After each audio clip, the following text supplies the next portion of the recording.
Hello everyone, welcome to the channel simple teaching learning. आज हम पढ़ेंगे नई तालीम, क्योंकि परसों आपका नई तालीम का पेपर है।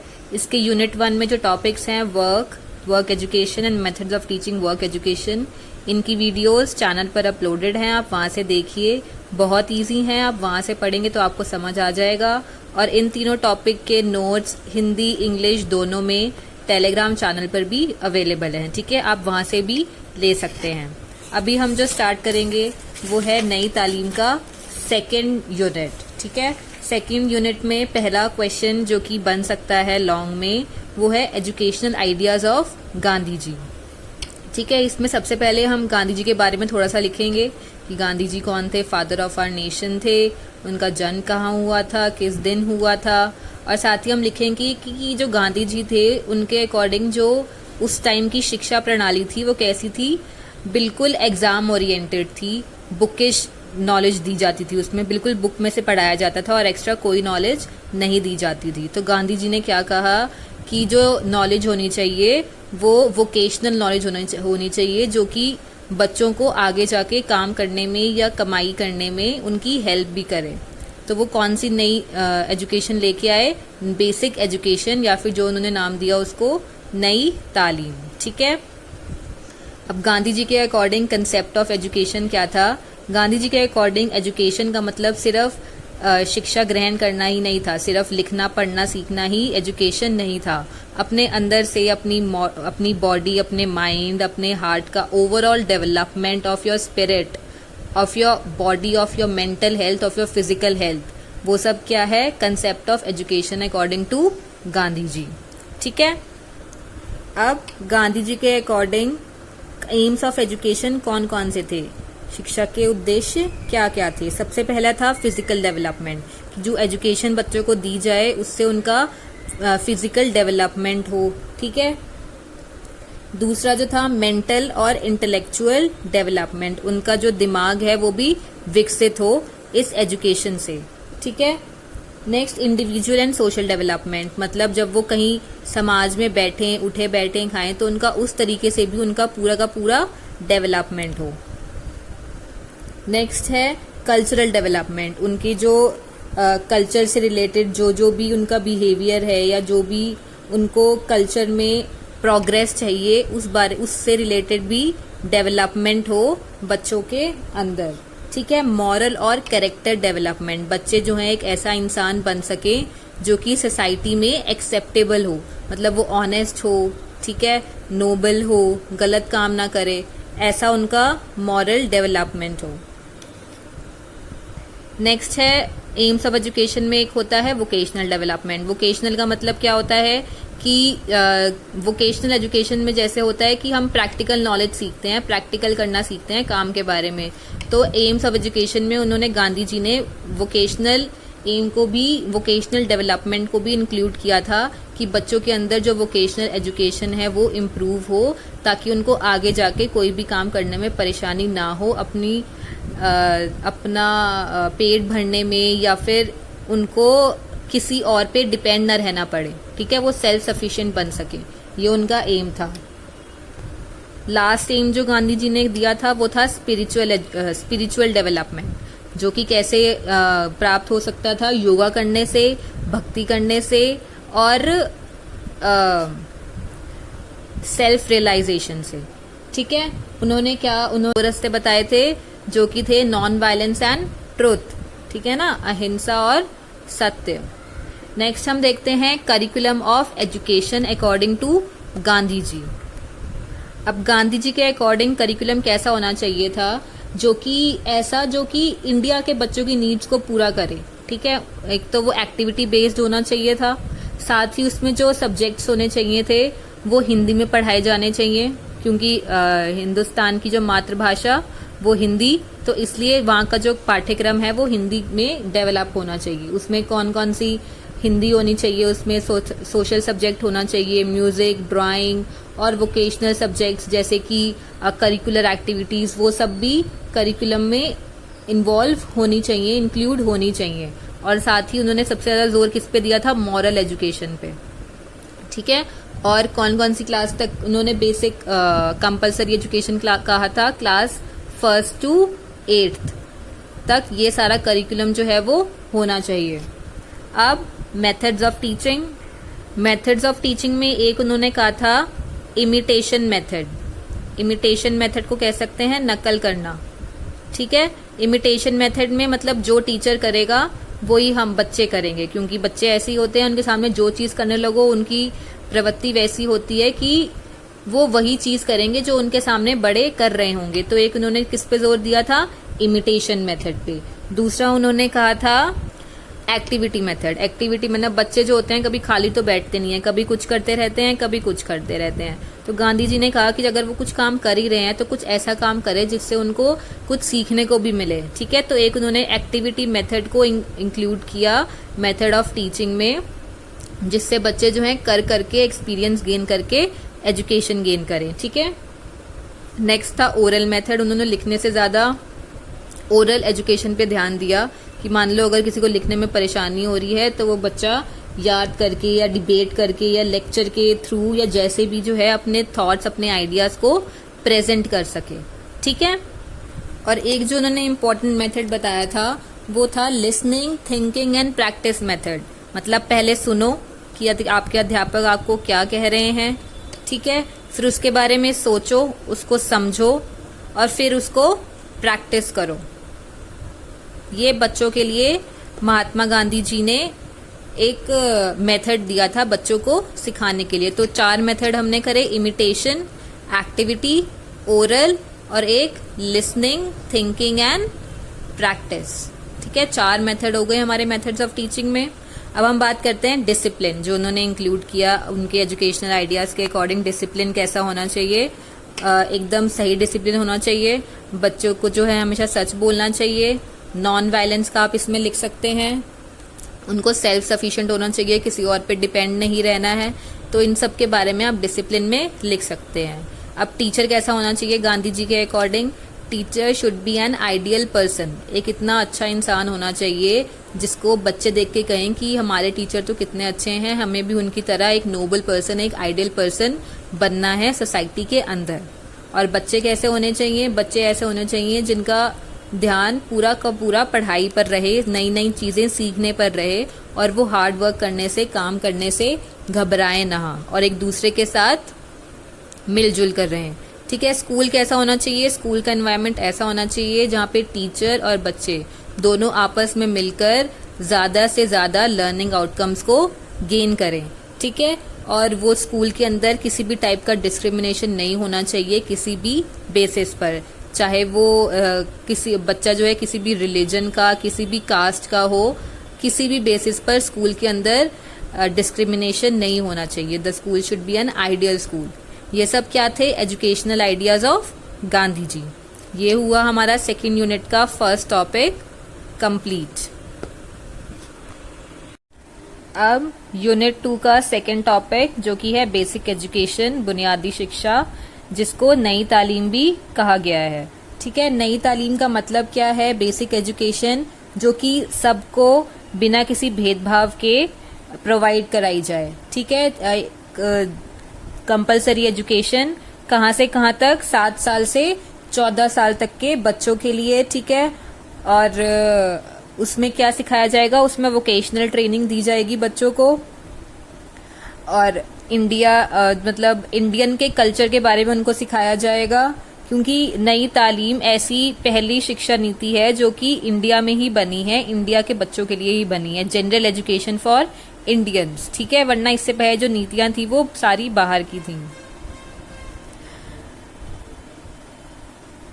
और इसमें किस पे जोर दिया गया है, क्राफ्ट एजुकेशन पर जोर दिया गया है, ताकि बच्चे जो हैं फ्यूचर में अपना लाइवलीहुड, अपना जो उनका कमाई है वो कर सकें, किसी और पर उनको डिपेंड ना रहना पड़े। ये हो गया इसका मीनिंग। मीनिंग में जो भी आपको लिखना है, जैसे कि 7 से 14 साल के बच्चों के लिए है, क्राफ्ट पर जोर दिया गया है, वोकेशनल एजुकेशन पर जोर दिया गया है, इंडियन जनरल बच्चों के लिए है ये, और ये बच्चों को सेल्फ डिपेंडेंट बनाती है। ये पॉइंट्स हम इसके मीनिंग में लिख सकते हैं। फिर आते हैं इसके प्रिंसिपल्स। प्रिंसिपल में पहला होता है principle of making education compulsory and free, मतलब 7 से 14 साल के बच्चों के लिए चाहे कोई भी जाति किसी भी धर्म का वो बच्चा हो उसको एजुकेशन जो है वो फ्री प्रोवाइड कराई जाएगी। ये इसका एक प्रिंसिपल है। सेकंड प्रिंसिपल क्या है इसका? सेल्फ सपोर्टिंग, मतलब कि नई शिक्षा ये जो नई तालीम है इसमें जो शिक्षा इसमें जो एजुकेशन प्रोवाइड करवाई जाएगी बच्चों को, उससे बच्चे जो हैं सेल्फ सफिशिएंट बनेंगे, उनको किसी पे डिपेंड नहीं रहना पड़ेगा, उनको किसी के सपोर्ट की जरूरत नहीं पड़ेगी। Principle of making education mass education, मतलब कि बिना किसी डिस्क्रिमिनेशन के हर किसी को एजुकेशन प्रोवाइड कराई जाए, मास एजुकेशन दी जाए। ठीक है। Principle of truth and non violence, ये तो गांधी जी के मेन सिद्धांत ही हैं कि बच्चों में सच्चाई और अहिंसा के बारे में उनको पढ़ाया जाए, उनके महत्व बताए जाएं। ठीक है। और लास्ट में क्या है? Mother tongue language as medium of education. इसमें क्या है कि जो मीडियम ऑफ एजुकेशन होना चाहिए, जो पढ़ाने की लैंग्वेज होनी चाहिए बच्चों को, वो कौन सी होनी चाहिए? उनकी मदर टंग। ठीक है। उनको इंग्लिश में जो वेस्टर्न लैंग्वेजेस हैं उनमें ना पढ़ाया जाके हिंदी में ही पढ़ाया जाए, या फिर जो भी उस जगह की मदर टंग मातृभाषा है। ठीक है। फिर आते हैं नई तालीम के ऑब्जेक्टिव। ऑब्जेक्टिव क्या है? फिजिकल एंड मेंटल डेवलपमेंट, ये हमने उसमें भी पढ़ा गांधी जी के एजुकेशन आइडियाज में, सेम यहाँ पे आएगा फिजिकल एंड मेंटल डेवलपमेंट। फिर है सर्वोदय समाज, इसका मतलब कि जो हाई क्लास के लोग हैं वो जो लोअर क्लासेस के लोगों का एक्सप्लॉयटेशन कर रहे थे वो खत्म हो जाए। ठीक है। सारे इक्वल हो जाएं।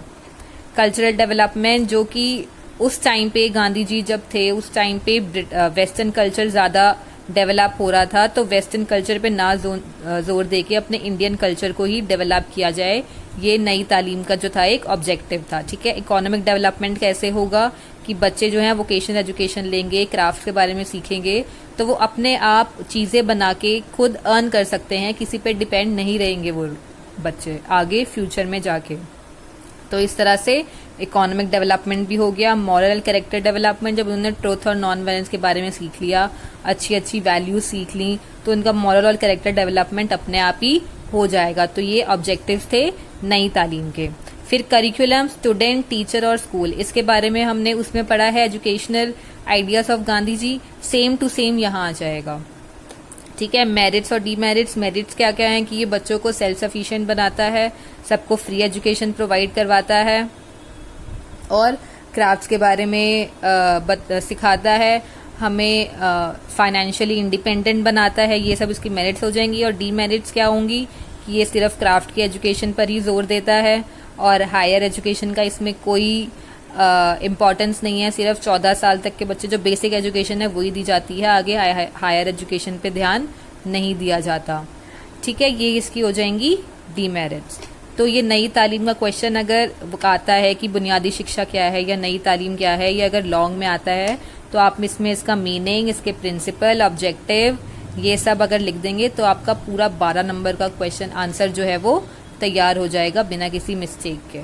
और अलग से भी आता है कि शॉर्ट में कि प्रिंसिपल या ऑब्जेक्टिव क्या क्या है, तो वो भी आराम से इसमें लिखे जाएंगे। अब जो है वो हमारा यूनिट 2 का लास्ट टॉपिक जो कि बहुत इम्पोर्टेंट है, वो है एक्सपीरियंशियल लर्निंग, मतलब कि अनुभव जन्य अधिगम। इस पे बेस्ड एक मॉडल है कॉल्ब्स एक्सपीरियंशियल लर्निंग मॉडल। किसने दिया था ये? डेविड ए कॉल्ब ने। कब दिया था? 1984। ये क्वेश्चन वेरी शॉर्ट के लिए बन सकता है क्योंकि वेरी शॉर्ट में ईयर आ जाते हैं, या तो एमसीक्यू में आ जाते हैं या फिर फिल इन द ब्लैंक्स में। ठीक है। तो 1984 में ये मॉडल दिया गया था। अब एक्सपीरियंशियल लर्निंग होता क्या है? वो लर्निंग जिसमें हम एक्सपीरियंस से कुछ भी काम, एक्टिविटीज कर करके अपने एक्सपीरियंस से सीखते हैं, दैट इज एक्सपीरियंशियल लर्निंग। ठीक है। Develop knowledge, skill and values bye experience, अपने नॉलेज को, अपनी वैल्यूज को, अपने डिफरेंट स्किल्स को, अपनी एबिलिटीज को एक्सपीरियंस के हेल्प से डेवलप करना इज एक्सपीरियंशियल लर्निंग। अब एक्सपीरियंशियल लर्निंग में चिल्ड्रन का जो या फिर जो लर्नर है उसका रोल जो होगा वो ज्यादा होगा, क्योंकि जो एक्सपीरियंस गेन किसे करना है? लर्नर को। तो काम भी उसे ही करना पड़ेगा। अगर टीचर काम करेगी तो एक्सपीरियंस बच्चा कैसे गेन करेगा? तो बच्चे को एक्सपीरियंस गेन करने के लिए खुद काम करना पड़ेगा, खुद अपना हाथ पैर चलाने पड़ेंगे, तभी उसको एक्सपीरियंस गेन होगा, तभी वो अपने नॉलेज को, अपनी वैल्यूज को डेवलप कर पाएगा। अब एक्सपीरियंशियल लर्निंग के एडवांटेजेस क्या क्या हैं। Apply knowledge immediately. हम अगर कोई काम कर रहे हैं, कुछ भी हमें एक टास्क दिया गया है, हम वो टास्क कर रहे हैं, तो हमारे पास जो पिछली नॉलेज है, जो प्रीवियस नॉलेज है, उसको हम वो काम करने में उसी समय अप्लाई करके उसी समय वो काम जो है वो पूरा कर सकते हैं।